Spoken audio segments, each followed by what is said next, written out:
الرحمن الرحيم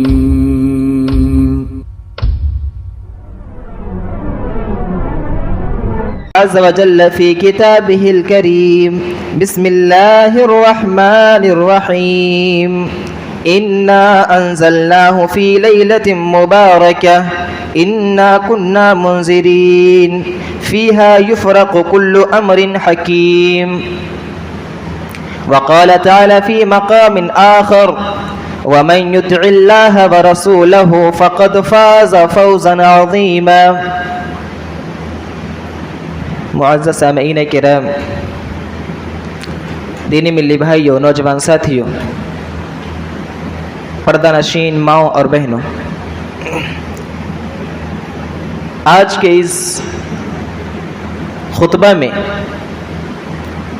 جس موضوع کے تحت چند باتیں عرض کروں گا انشاءاللہ تعالی عزیز، وہ ہے ماہ شعبان کی فضیلت اور مروجہ بدعات. ایک چیز سب کو معلوم ہونی چاہیے، غالباً معلوم بھی ہوگا، کہ اللہ رب العالمین نے بہت سارے دنوں کو دوسرے دنوں پر برتری دی ہے، فضیلت دی ہے، ان کے اندر اعمال اور ان کی اجر و ثواب زیادہ ہیں.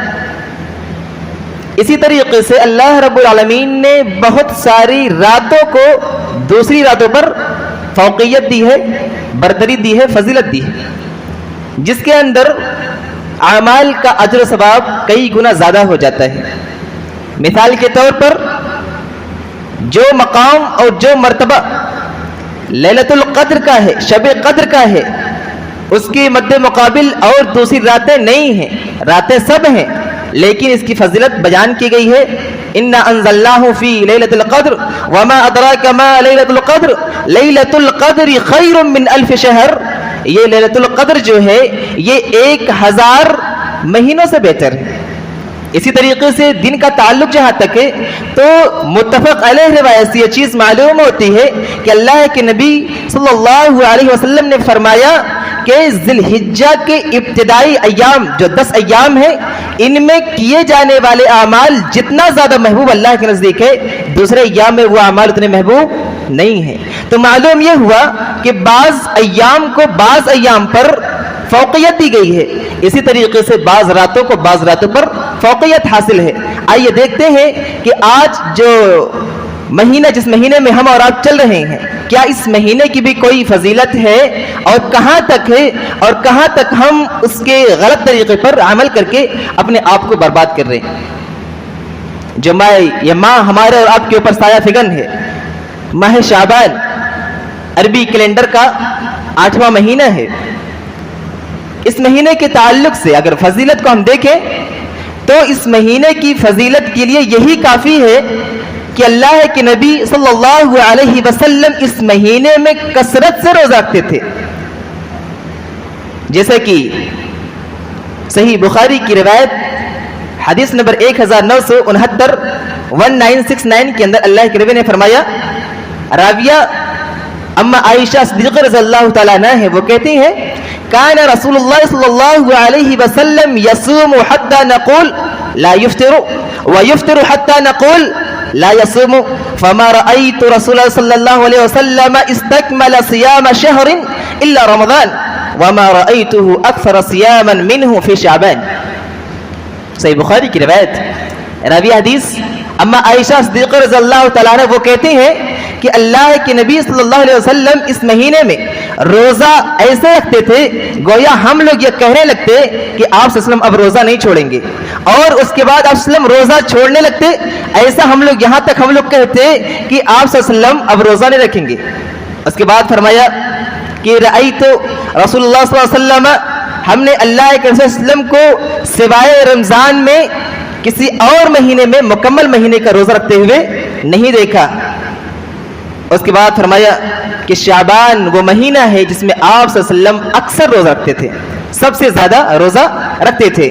اور دوسری روایت کے مطابق ابو داؤد حدیث نمبر 2431 نمبر کی حدیث ہے. راویہ اما عائشہ صدیقہ رضی اللہ تعالیٰ ہی ہے. وہ کہتی ہیں کانا احب الشہور الی رسول اللہ صلی اللہ علیہ وسلم ان یصومہ شعبان ثم یصلہ برمضان. اللہ کے رسول صلی اللہ علیہ وسلم کو سب سے زیادہ جو محبوب مہینہ تھا جس کے اندر آپ صلی اللہ علیہ وسلم زیادہ روزہ رکھتے تھے وہ کون سا مہینہ تھا؟ شعبان کا مہینہ تھا. اور شعبان کے فوراً بعد رمضان کا مہینہ اسے ملا لیا کرتے تھے. معلوم یہ ہوا کہ ان دونوں حدیثوں کے اندر اور بھی حدیث ہے. ترمذی کی حدیث نمبر 736 راوی حدیث اما عائشہ رضی اللہ تعالیٰ عنہ ہی ہے. وہ کہتی ہیں ما رأیت النبی صلی اللہ علیہ وسلم فی شہر اکثر صیاما منہ فی شعبان کان یصومہ الا قلیل بل کان یصومہ کلہ. کہتی ہیں کہ اللہ کے رسول صلی اللہ علیہ وسلم کو میں نے نہیں دیکھا سوائے رمضان کے کسی اور مہینے سوائے شعبان کسی اور مہینے میں کثرت سے روزہ رکھتے ہوئے. اور پھر آگے فرماتی ہے کثرت سے نہیں بلکہ آپ صلی اللہ علیہ وسلم تو پورے مہینے کا روزہ رکھتے تھے. معلوم یہ ہوا کہ اس مہینے کے اندر شعبان کے مہینے کے اندر جو فضیلت بیان کی گئی ہے صرف اور صرف روزوں کی فضیلت ہے. یعنی اللہ کے نبی صلی اللہ علیہ وسلم اس مہینے میں کثرت سے روزہ رکھتے تھے, زیادہ روزہ رکھتے تھے. اور اسی طریقے سے امت کو جو تعلیم دی چونکہ اس کے بعد رمضان کا مہینہ متصل ہے, رمضان کا مہینہ آنے والا ہے, اس لیے اللہ کے نبی صلی اللہ علیہ وسلم نے امت کو 15 شعبان کے بعد روزہ رکھنے سے منع کر دیا. کیوں؟ اس لیے کہ کمزوری ہو جائے, کہیں ایسا نہ ہو کہ نفل کی ادائیگی میں سنت کی ادائیگی میں فرض چھوٹ جائے. اللہ کے نبی صلی اللہ علیہ وسلم نے حدیث کے الفاظ ہیں, اللہ نے فرمایا اذا انتصف شعبان فلا تصوموا. ابو داؤد کی روایت ہے حدیث نمبر 2337 اللہ کے نبی نے فرمایا جب شعبان کا آدھا مہینہ گزر جائے یعنی 15 شعبان کے بعد تم روزہ نہ رکھو. حکمت یہی بیان کی گئی کہ اللہ کے وسلم چونکہ معلوم تھا کہ اس کے بعد رمضان کا مہینہ ہے جس کا مقام فرضیت کا ہے اس کو رکھنا ہی رکھنا ہے, کہیں ایسا نہ ہو کہ لوگ کمزوری کا شکار ہو جائیں یا اوب جائیں یا ان کو بورنگ محسوس ہونے لگے اور فرض کو چھوڑ بیٹھیں. لہٰذا اللہ کے نبی نے فرمایا کہ 15 شعبان کے بعد یا آدھا شعبان کے بعد تم روزہ مت رکھو. اچھا, اس کی حکمت کیا ہے؟ اس مہینے میں آپ صلی اللہ علیہ وسلم زیادہ روزہ کیوں رکھتے تھے, کثرت سے روزہ کیوں رکھتے تھے, اس کو بھی اللہ کے نبی نے بیان فرما دیا صاف الفاظ کے اندر. حضرت اسامہ بن زید رضی اللہ تعالیٰ عنہ بیان کرتے ہیں, وہ کہتے ہیں قلت یا رسول اللہ. اسامہ بن زید رضی اللہ تعالیٰ عنہ اللہ کے نبی سے پوچھتے ہیں اے اللہ کے رسول صلی اللہ علیہ وسلم لم ارک تصوم شہرا من الشہور ما تصوم من شعبان. ہم آپ کو شعبان کے مہینے کے برابر کسی اور مہینے میں اتنا روزہ رکھتے نہیں دیکھتے, کیا معاملہ ہے؟ اللہ کے نبی نے جواب دیا قال ذلك شہر یغفل الناس عنہ بین رجب و رمضان. یہ ایک ایسا مہینہ ہے جسے شعبان کہا جاتا ہے جو رجب اور رمضان کے درمیان ہے. لوگوں کی اکثریت اس سے غافل ہے چونکہ رجب کا مہینہ محترم مہینوں میں سے ان 4 مہینوں میں سے ہے جس کے اندر قتال وغیرہ سب حرام ہے. ویسے تو حرام ہر مہینے میں ہے لیکن رجب یا جو 4 حرمت کے مہینے ہیں اس کے اندر جاہلیت میں لوگ بھی اس کا خیال کرتے تھے اور ان مہینوں میں حرمت والے مہینوں میں قتال اور جدال نہیں کرتے تھے. تو چونکہ یہ حرمت کا مہینہ ہے اس وجہ سے, اور اس کے بعد کا جو مہینہ ہے شعبان, اور شعبان کے بعد جو ہے رمضان کا مہینہ ہر کسی کو معلوم ہے اس کی کیا قدر منزلت ہے, اس کا کیا مقام ہے, اس کی کیا اہمیت ہے, ہر کسی کو معلوم ہے. یعنی یہ 2 مقدس مہینوں کے درمیان جو ہے اس سے لوگ غافل ہیں. اللہ کے نبی نے فرمایا وہ کیا چیز ہے, افضلیت کیا ہے؟ اللہ کے نبی نے فرمایا وَهُوَ شَهْرٌ تُرْفَعُ فِيهِ الْأَعْمَالُ إِلَى رَبِّ الْعَالَمِينَ. اس مہینے کے اندر جو رمضان اور رجب کے درمیان کا مہینہ یعنی شعبان کا مہینہ, اس مہینے میں لوگوں کے اعمال اللہ رب العالمین کے پاس پہنچائے جاتے ہیں, چڑھائے جاتے ہیں.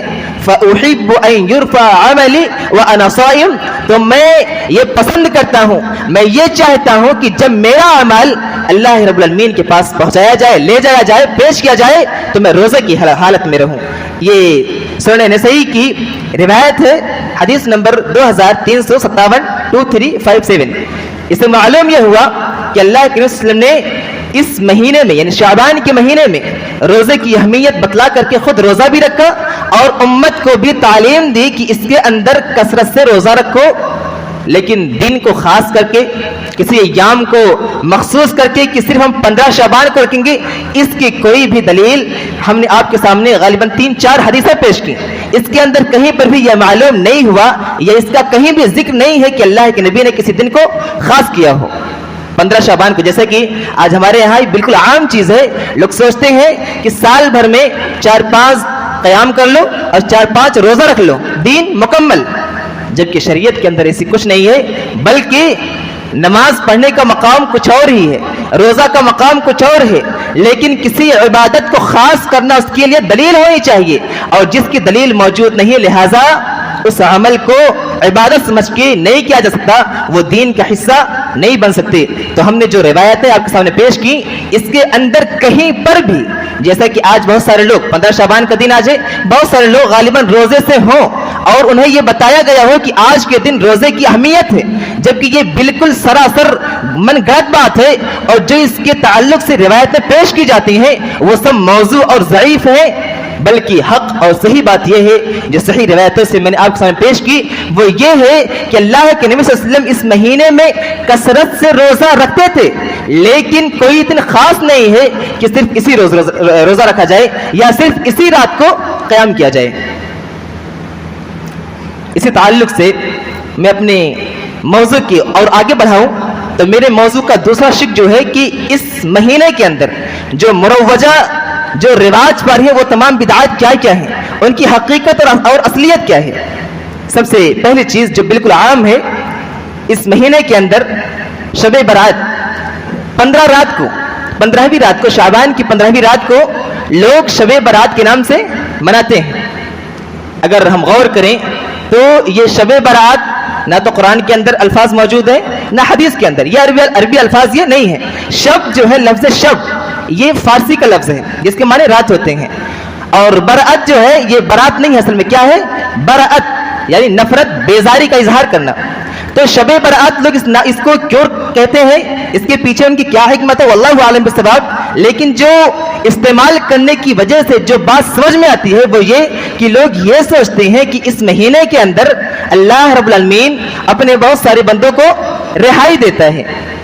جی ہاں، اس تعلق سے جو ابن ماجہ کی حدیث ہے، حدیث نمبر 1390 1390، اللہ کے نبی صلی اللہ علیہ وسلم نے فرمایا ان اللہ لا یطلع فی لیلۃ نصف من شعبان فیغفر لجمیع خلقہ الا لمشرک او مشاحن۔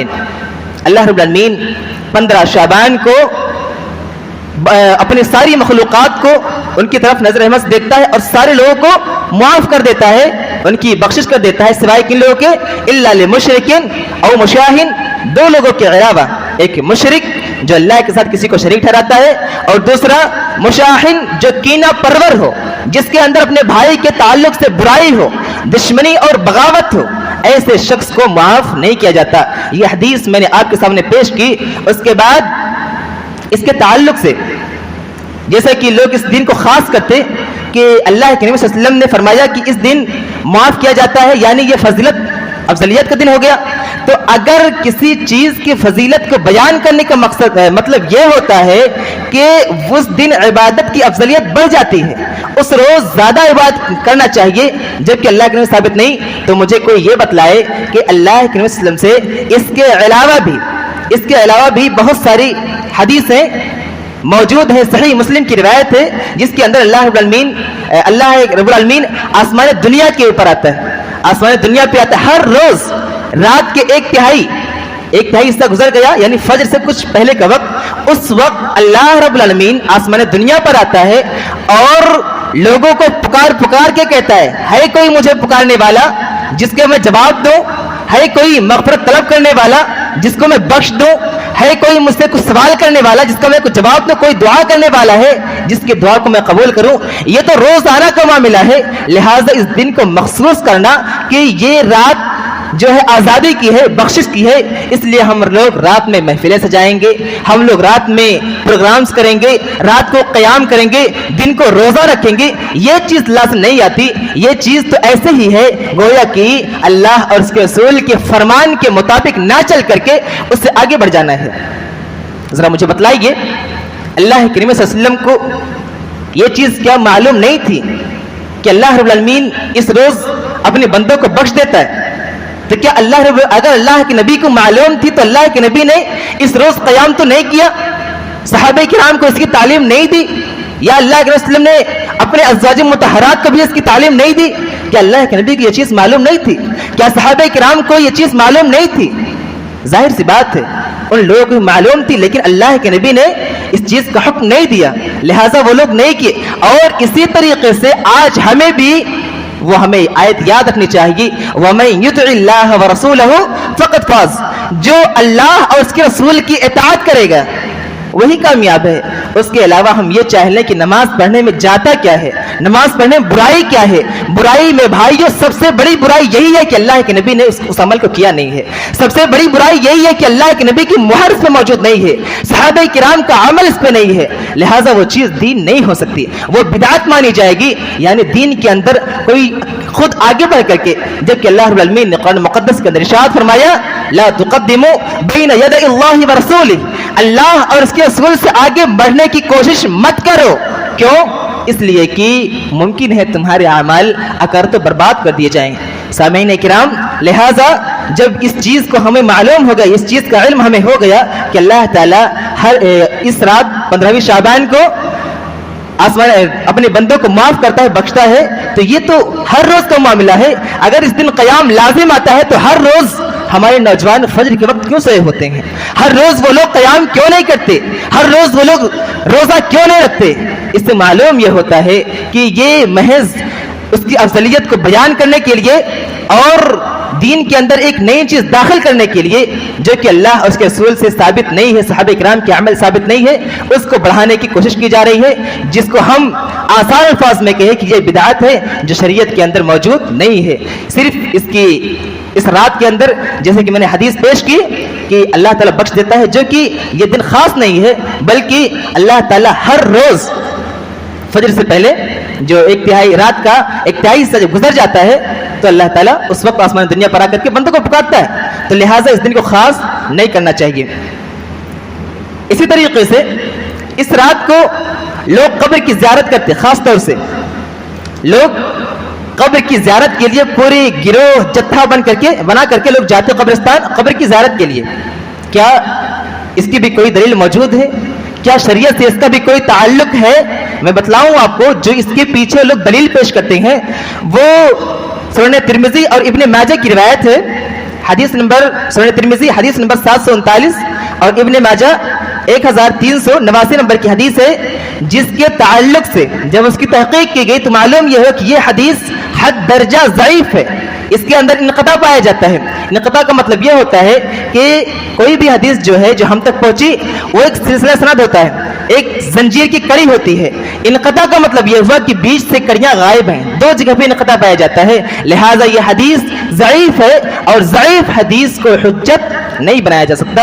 اور ہمیں چاہیے کہ ہم صحیح حدیث پر عمل کرتے ہوئے، جیسا کہ بعض دوسری روایتوں سے یہ چیز معلوم ہوتا ہے کہ اللہ کے نبی صلی اللہ علیہ وسلم، صحیح مسلم کی روایت حدیث نمبر 974، اس کے مطابق آپ صلی اللہ علیہ وسلم کی یہ عادت تھی، عادت میں شامل تھی. سیدہ عائشہ صدیقہ رضی اللہ تعالیٰ عنہ فرماتی ہیں کہ جب آپ صلی اللہ علیہ وسلم کی باری میرے یہاں ہوتی تھی تو آپ صلی اللہ علیہ وسلم رات کے وقت ایک تہائی حصہ گزر جانے کے بعد آپ صلی اللہ علیہ وسلم بقیع کی طرف جاتے تھے اور وہاں پہ لوگوں کی مغفرت کے لیے دعائیں کرتے تھے. یہ آپ صلی اللہ علیہ وسلم سے صحیح مسلم کی روایت ثابت ہے، بالکل صحیح روایت. تو اس سے معلوم یہ ہوا کہ یہ آپ صلی اللہ علیہ وسلم کی عادت تھی، اس دن کو خاص نہیں کیا. لہٰذا ایک ضعیف روایت کو حجت بنا کر کے دن کو خاص کر کے ایسا کرنا یہ شریعت کے اندر جائز اور درست نہیں ہے. ہمیں اور آپ کو چاہیے جس کے اپنے والدین فوت ہو گئے ہوں, جس کے اپنے قریبی رشتہ دار فوت ہو گئے ہوں, ان کے لیے دعا مغفرت کرے. ضروری نہیں قبرستان جائے, جبکہ قبرستان جانے کی ہمیں تعلیم دی گئی ہے. کیوں؟ اس لیے کہ موت یاد آتی ہے, آخرت یاد آتی ہے. قبرستان جانا چاہیے, لیکن دین کو خاص کر کے جتھوں میں بنا کر کے پلاننگ اور پروگرامنگ کر کے جانا, یہ شریعت کے اندر اس کا کوئی ثبوت نہیں ملتا. لہٰذا ہمیں اور آپ کو چاہیے کہ ہم اس سے بچیں اور اس سے اجتناب کریں. اسی طریقے سے 15ویں شعبان کی رات کو بعض لوگ جو لیلۃ المبارکہ سمجھتے ہیں, قرآن مجید کے جو آیت ہے سورہ دخان کی آیت نمبر 3 کی, انا انزلناہ فی لیلۃ مبارکہ انا کنا منذرین, کہ بلا شبہ ہم نے ہی اس قرآن کو مبارک رات کے اندر نازل کیا. تو لیلۃ المبارکہ جو ہے مبارک رات سے بہت سارے لوگوں کو یہ غلط فہمی ہوئی کہ لیلۃ المبارکہ سے مراد, مبارک رات سے مراد کون سی رات ہے؟ شعبان کی 15ویں رات. یہ بہت سارے لوگ غلط فہمی میں مبتلا ہیں, جبکہ قرآن کی بعض آیتوں کی تفسیر بعض آیتیں کر دیتی ہیں, اور اگر ہم اس کی تفسیر دیکھیں تو قرآن مجید خود اس کی تفسیر کرتا ہے. سورۃ القدر کے اندر اللہ رب العالمین نے فرمایا انا انزلناہ فی لیلۃ القدر, ہم نے اس قرآن مقدس کو لیلۃ القدر کے اندر نازل کیا. اور لیلۃ القدر کی رات کب ہے؟ لیلۃ القدر کی رات کب ہے؟ رمضان کے مہینے میں ہے. اور اس کا فیصلہ اللہ رب العالمین نے کر دیا, فرمایا شہر رمضان الذی انزل فیہ القرآن ھدی للناس وبینۃ من الھدی. لمبی آیت. اللہ رب العالمین نے فرمایا کہ اس مبارک مہینے میں, رمضان وہ مبارک مہینہ ہے جس میں ہم نے قرآن کو نازل کیا, لہٰذا فیصلہ ہو گیا کہ قرآن مقدس نازل کیا گیا رمضان کے مہینے میں, اور رمضان مبارک کے مہینے میں کون سی رات کو؟ لیلۃ القدر کی رات کو. لہٰذا یہ چیز معلوم ہوئی کہ لیلۃ القدر اور لیلۃ المبارکہ یہ دونوں ایک دوسرے کے الگ الگ نام ہیں, لیکن رات ایک ہی ہے. لہٰذا ہمیں غلط فہمی میں مبتلا نہیں ہونا چاہیے, بلکہ ہمیں قرآن کو پہلے قرآن کے مطابق, قرآن سے, پھر حدیث سے, پھر صحابہ کے اقوال وغیرہ سے ہمیں سمجھنا چاہیے. لہٰذا ہمیں قرآن یہ تعلیم دیتی ہے اور تفسیر صاف صاف کر دے رہی ہے کہ پہلی رات سے لیلۃ المبارکہ سے مراد شب قدر کی رات ہے. اسی طریقے سے شعبان ہی کے مہینے میں 15 شعبان کو جو لوگ سیلیبریٹ کرتے, مناتے ہیں تیوہار کے طور پہ, لوگ آتش بازی کرتے, پٹاخے داغتے, کمکمے سے مسجدوں کو سجاتے, گھروں کو سجاتے.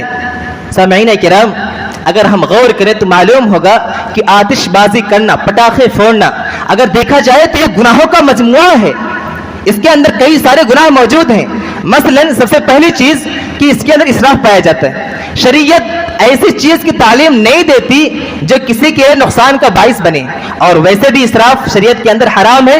اللہ رب العالمین نے سورہ بنی اسرائیل آیت نمبر 28 کا ارشاد فرمایا ان المبذرین کانوا اخوان الشیاطین.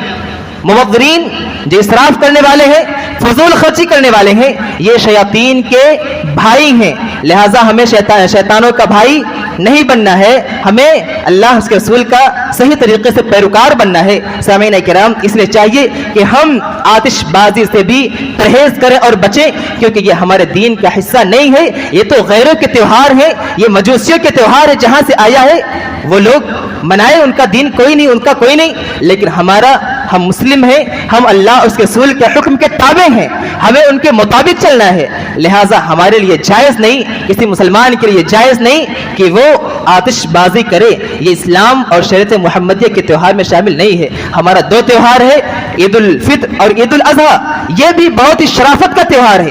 اس کے اندر بھی کوئی ڈھول تاشا باجا بینڈ کچھ نہیں, آسانی سے, سکون سے, اطمینان کے ساتھ یہ تیوہار منانے والا ہے.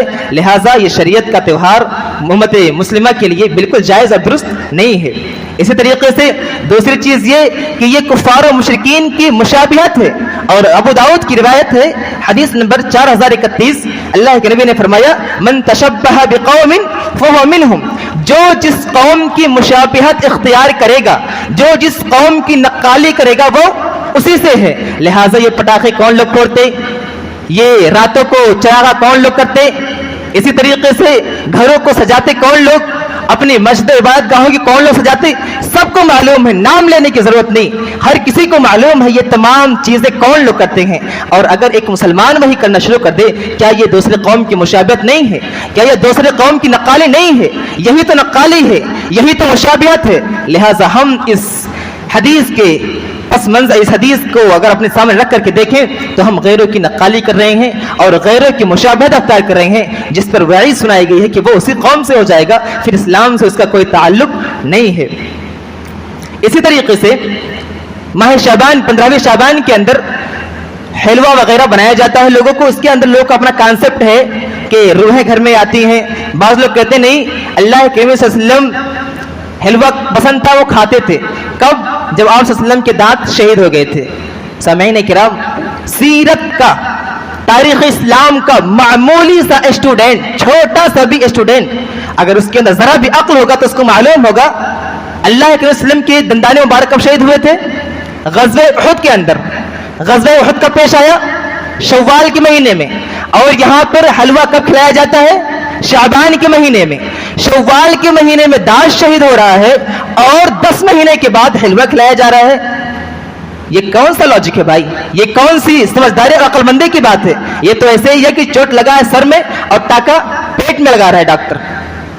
یعنی جب اللہ کے نبی صلی اللہ علیہ وسلم کے داج غزوہ احد میں شہید ہوئے، غزوہ احد شوال کے مہینے میں پیش آیا اور حلوہ شعبان کی 15ویں تاریخ کو کھلایا جا رہا ہے، بانٹا جا رہا ہے۔ لہٰذا شریعت سے اس کا اللہ کے وسلم کی طرف منسوب کرنا نہایت ہی بدترین قسم کی ایک لعنت برستی ہے ایسے انسان پر جو اللہ کے وسلم کی طرف ایسی چیزیں منسوب کرتا ہے۔ سامعین کرام، اسی طریقے سے اور بہت ساری باتیں ہیں جس کے تعلق سے انشاءاللہ تعالی عزیز اگلے خطبے کے اندر بات رکھنے کی کوشش کروں گا۔ ملا جلا کر کے آخر میں ایک میسج دینا چاہتا ہوں کہ اس مہینے کے اندر جو سب سے زیادہ ملعون اور بدترین عمل کیا جاتا ہے خاص طور سے 15 شعبان کو، وہ اسراف ہے۔ لوگ پٹاخے پھوڑتے اور اسی طریقے سے پروگرامز کرتے۔ ایک چیز میں بتلاؤں آپ کو کہ جو میں نے پہلے حدیث بیان کی فضیلت کے تعلق سے شعبان کی، اس میں کہ اللہ تعالیٰ سب کو بخش دیتا ہے سوائے مشرکوں کے اور مشاہین جو کینہ پرور ہو۔ اگر ہم دیکھیں، ہم غور کریں، آس پاس کی طرف نگاہ دوڑائیں تو معلوم ہوگا کہ جو محفلیں سجائی جاتی ہیں اس کے اندر کھلم کھلا شرک کا ارتکاب کیا جاتا ہے۔ اللہ کے وسلم کو غوث سمجھ کر کے ان کو پکارا جاتا ہے، اللہ کے وسلم کو مدد کے لیے پکارا جاتا ہے۔ ذرا بتلائیے، شرک یہ نہیں تو کیا ہے؟ اللہ کے نبی کو مدد کے لیے پکارنا شرک نہیں تو کیا ہے؟ علی مولا کی دائیں لگانا شرک نہیں تو کیا ہے؟ ہم ایک طرف یہ چاہتے ہیں کہ ہمارے گناہ معاف ہو جائیں اور ایک طرف شرک بھی کر رہے۔ بتاؤ ہم رات میں جاگ کر کیا پائیں گے؟ اول تو رات کو خاص کرنا یہ درست نہیں، دوسرا یہ کہ ہم اس امید سے رہتے ہیں کہ ہمارے گناہ معاف ہو جائیں گے اور اوپر سے ہم شرک کر رہے ہوتے، لہٰذا یہ اعمال درست نہیں ہے۔ اور اسی طریقے سے جو میں بات کرتا ہوں اسراف کے تعلق سے، وہ یہ کہ جتنا ہماری قوم، یہ امت مسلمہ، مسلم لوگ جتنا اپنا خرچ کرتے ہیں، فضول خرچی کرتے ہیں، اسراف کرتے ہیں، اگر اس پیسے کو بچا کر کے کسی اچھے کام میں لگا دیں تو انشاءاللہ تعالی عزیز ان کے حق میں بہت ہی بہتر ہوگا۔ خاص طور سے موجودہ صورتحال کرناٹک کا ماحول سب کے سامنے ہے، سوشل میڈیا ہر کوئی استعمال کرتا ہے، نیوز اور خبریں ہر کوئی دیکھتا پڑھتا ہے، معلوم سب کے سامنے بالکل آیا ہے۔ آج ہمارے امت کے مسلم خواتین کو، ہماری بہنوں کو برقع اتار کر کے کالج میں انٹری کے لیے کہا جاتا ہے۔ مجھے کوئی یہ بتلائے کہ جتنا ہم اسراف کرتے ہیں پٹاخوں پر، کمکمے اور دیے جلانے پر، اگر اس پیسے کو لاکھوں کروڑوں پیسے خرچ ہوتے ہیں، روپے خرچ ہوتے ہیں، اگر اس پیسے کو بچا کر کے اپنے ان بہنوں کے لیے اچھا کوئی کالج تیار کر دیا جائے جس کے اندر سب کچھ انتظام ہو، فیسلٹی موجود ہو، تو کیا یہ قوم کے لیے بہتر نہیں ہوگا؟ ایک تو بدعات سے چھوٹ جائے گی، دوسرا کہ اس قوم کے حق میں بہت ہی بہتر فیصلہ ہوگا، اور جب تک اس کالج کے اندر، اس انسٹیٹیوٹ کے اندر لوگ طلب علم حاصل کریں گے تب تک اس کو ثواب ملتا رہے گا۔ مجھے بتلائیے، فیصلہ آپ خود کیجئے کہ ہمیں فضول خرچی کرنی ہے لا یعنی چیزوں میں، یا بدعات کو عام کرنے میں، یا پھر اپنی قوم کے عزت کے سر سے اترتی ہوئی حیا کی چادر کو بچانی ہے۔ آپ فیصلہ کریں، ہم اس کے تعلق سے کچھ نہیں بولتے، بالکل معاملہ واضح ہے۔ اللہ تعالیٰ سے ہم آخر میں دعا کرتے ہیں، بار الہ تو ہم تمام لوگوں کو عمل صالح کرنے کی توفیق عطا فرما، بار الہ تو ہمیں قرآن مقدس کو قرآن اور حدیث کے مطابق سمجھنے کی توفیق دے، بار الہ تو ہمیں صراط مستقیم پر گامزن رکھ، بار الہ جو ہمارے سماج کے اندر بدعات اور رسومات بالکل عام ہو رہے ہیں، اے اللہ تو اس کو مٹا دے اور لوگوں کے اندر سنت کی بو پیدا کر دے، بار الہ تو ہمیں ہمارے سماج کے اندر، خاص طور سے ہمارے پورے ملک اور پورے دنیا کے اندر مسلمان جس حالات سے دوچار ہیں، اے اللہ تو سب کچھ دیکھ رہا ہے، اللہ تم پر رحم فرما اور ان کے لیے کوئی اچھا راستہ نکال دے۔ بار الہ تو ہمیں جب تک زندہ رکھ، ایمان پر قائم و دائم رکھ، اور جب ہمارا خاتمہ ہو تو ایمان پر ہو۔ آمین، تقبل رب العالمین۔ السلام علیکم ورحمۃ اللہ وبرکاتہ۔